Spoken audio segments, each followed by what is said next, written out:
নমস্কার, কেমন আছেন? আশা করছি ভালো আছেন। আমিও ভালো আছি। নতুন একটা ব্লগ নিয়ে আপনাদের সামনে চলে আসলাম।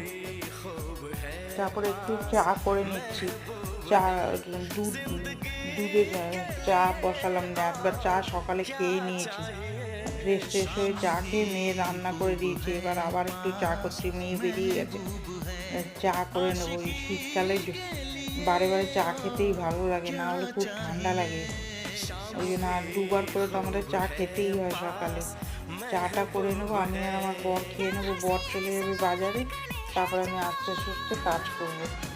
তারপরে চা করে নিয়ে ওই ঘরে যাবো, গিয়ে তারপর আমরা দুইজনে বসে চা খাবো একটু। এই দেখুন চায়ের কালারটা এত সুন্দর এসছে। এই যে এই দেখুন কি সুন্দর হয়েছে চা এরকম। তারপরে আমরা এই যে আমি একটু চা খাবো, এই যে চা খাচ্ছি। চা খেয়ে তারপরে কাজে হাত দেবো।